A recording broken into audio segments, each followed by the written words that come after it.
Hi, I'm Jenny Rondell. Welcome to our family homestead and our art funny farm, if you will. I'm excited to show you around. This video is sponsored by Drink Element, a tasty electrolyte drink mix with everything you need and nothing you don't, so you feel and perform your best. Get a free sample pack with any order and try out all their flavors by clicking the link in the description and going to drinklmnt.com/FLORB. And remember to subscribe. So my family's been here since early mid-70s, so we're talking 45 plus-ish years, and it's been really interesting to see the growth and the change.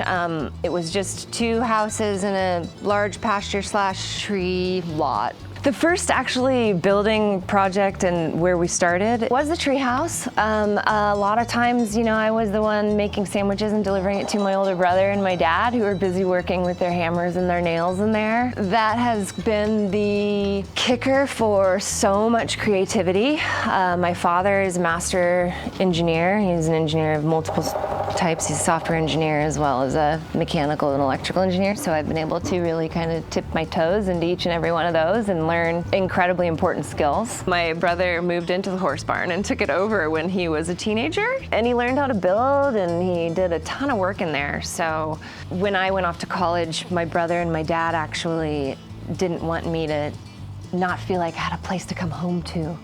And when they went to the Puyallup Fair, they actually got a barn kit, and that is eventually what it turned into. When my brother passed away in '04, I picked up his tools and we got to work on it. It was just a shell, and it grew all these little alcoves. It just spit off, and it kind of grew into this now family fun project of ours. My mom's dream was always to have the whole family be able to come over and be in one place, which is pretty amazing, to each have their own place to sleep and stay in one place. So that is probably the large mission here, to be able to get it to be just real big family space, to be able to come together and play and stay. Welcome to the lower acre of our property. We have a beautiful stream is going through, lending library, and our gardening, building, woodworking area, and our converted makerspace bus, which if you want to pop in there, it's really pretty fun. We run the Bricks for Kids, and it teaches kids engineering, science, tech. But they think it's play. They don't realize they're learning a ton and using motors and batteries to build things like spinning battle bots or, you know, helicopters, airplanes, whatever. So tons of creativity comes out of this spot. I was gifted this bus by Barry, who is just an awesome human who also had a vision of integrating outdoor fun spaces. So hopefully this is the first of many. The kids have been able to make some of the coolest things. I have them draw up like a project plan, and then we kind of go through what, you know, week by week. It's usually a 10-week program for building. So this is just one way I've been able to kind of flip my experience into like, here's what I've learned. I've been able to like let my creativity out and share it. So woodworking is just a beautiful way for kids to, you know, be able to think, create, and finish something and be proud of it, you know. Sometimes you have to get creative. We didn't really like the idea of porta potties. This is an upcycled trailer, actually, that was junked when we were partnering with Farmer Frog. It was junked at a local park, but now the kids love it. It's their tiny turret toilet, and they actually take care of it better than I think maybe they would a normal bathroom, because they think it's, you know, very special. I went with the Sunmar brand for composting, self-enclosed, low water system, so it needs water. So I usually have a little bucket and just a little thing we put in there. I'm actually in the process of harvesting some rainwater to be able to trickle into a little watering system on this side, but it's the family size, so technically it can support up to 2 to 3 people a day for the whole year. And then when it's ready, we take the tray out and I put that into composting number 2. It's a black bin specific for human waste. Specifically only goes like on flowers. So if you follow me up to the tree house, you can see our castle in the sky. My most favorite part is my dad like cursive skill sawed out our initials. J, that's me, Jenny, my sister's Courtney, and then B is for Brandon, and R. So this was our like play fort growing up, and it was amazing. We just had the best childhoods, and I had so much fun playing, and it's really kind of great to be able to share that.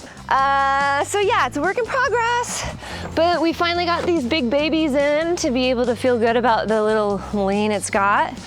The lean it has is because this is an incredibly old maple tree that has termites in it, which if anyone friends with Paul Stamets and knows those mushrooms that will help termites, please let me know. It's level 2 of getting this guy restored and letting the tree kind of die in a more organic way so we can keep the art alive. Next thing really I have to do is new floor beams under this, connecting these, one more post actually over there and the back corner to be able to tie them all in, and then we're able to really open it up on a more public basis, but for right now it's kind of a backlot private tour. You can see we've literally had a couple inches of lean. So we have a little bit of leveling work to do, but it's for a 40-year-old building. I'm doing pretty awesome. The only real problem that we have is raccoons who don't want to leave, which can you blame them, because it's like a penthouse suite for them. Upcycling this place is really going to be closing it in level by level. So we're going to start with just this first floor this summer and second floor, and the roof and the base, getting that all shimmied up, and yeah, hopefully in 4 months come back for round 2.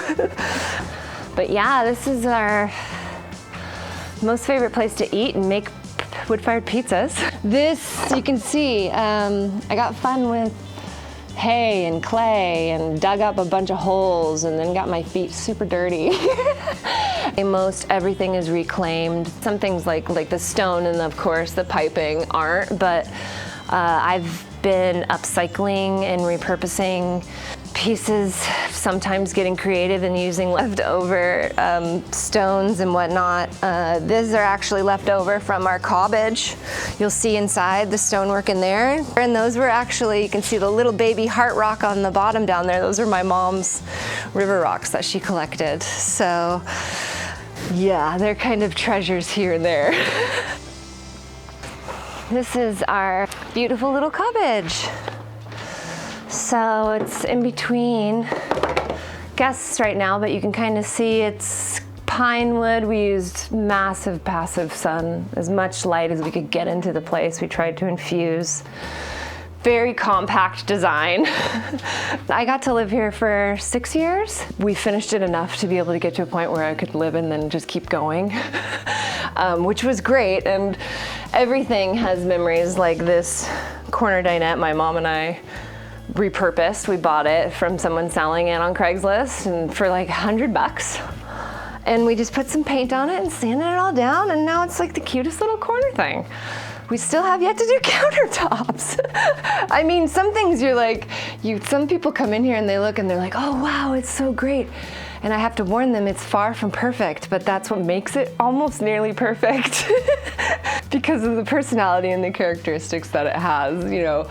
If you look too closely, you're gonna be like, oh my gosh, Jenny, that is horrible finishing work. Clearly someone couldn't figure out the trim there. But that's just my feedback for myself. What you're seeing right now is in between, so we're in between cleaning.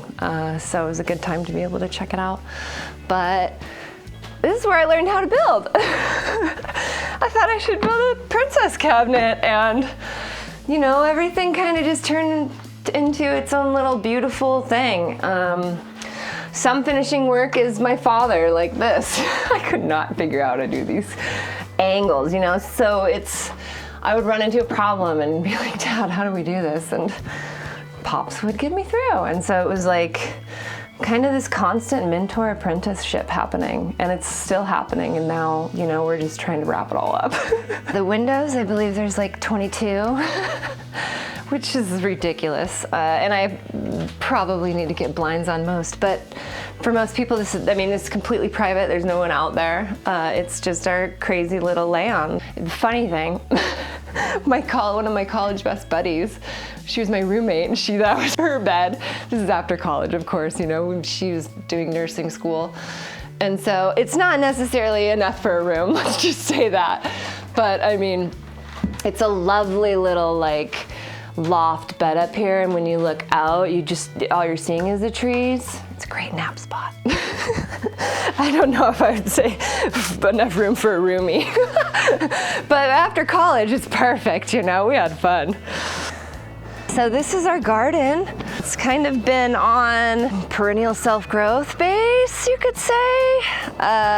It's a little overdue for some love, but it's a big reason why we kind of did a lot of perennials, so we can just kind of let them grow wild. Although I did get to doing some pruning on our raspberry bushes, so I did a few. We were trying to figure out how can we get so much rainwater, like why would we waste? It's silly. We kind of enclosed the upper deck up here, which has you can see a pipe there, and underneath it, there's actually bladder in here. So this is a water reservoir up here on top. That, of course, I have yet to finish, which falls in line with our family's organic development. But it's key to kind of come back here because this is where we stored a lot of the project wood. It's been a massive upcycling adventure, if you will, for taking what was in a pile of junk and then like flipping it into like creations. Some of this stuff has been junked, and I'm waiting for Redmond Recycle Days to come back up.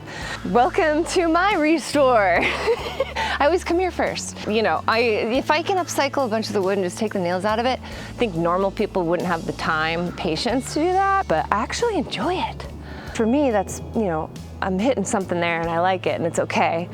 But it's been a pretty big road to getting all those things in a functional, organized way, and now it's fruits of the labor have been in the tiny trailer and lots of little fun, hopefully projects to come.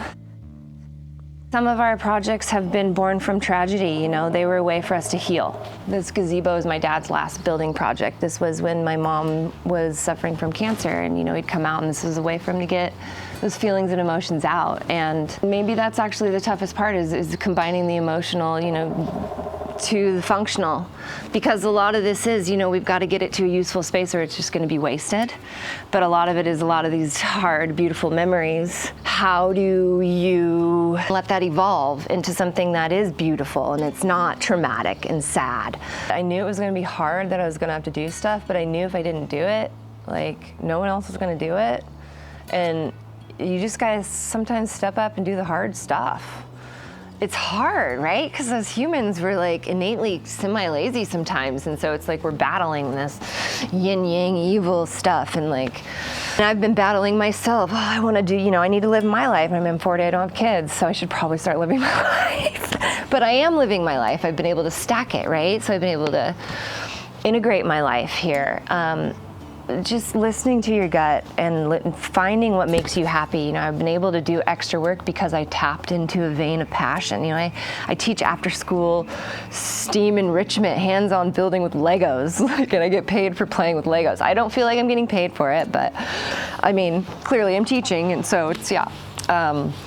You kind of just got to think outside of the box. You know, I know if this is going to fail, like, huge lesson with kids too. I'm always like, they get sad if they don't, you know, something breaks, and I'm like, okay, well, we learn the most from our failures. We shouldn't call them failures. We're learning. It's a step in the right direction. We have to take that step. We have to keep going. You know, the best leaders are the ones who have failed the most, right? That's what they tell us. So we just have to keep going.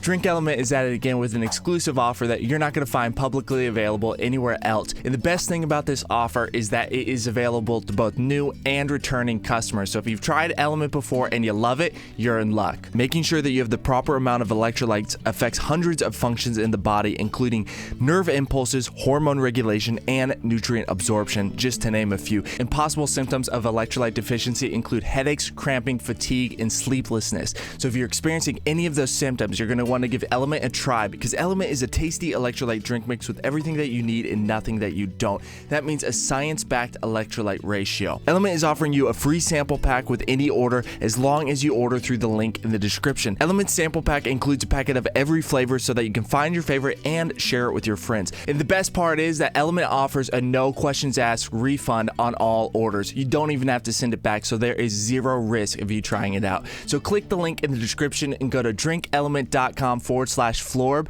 and try it out today and get a free sample pack with any order. Thank you for watching and have a great week.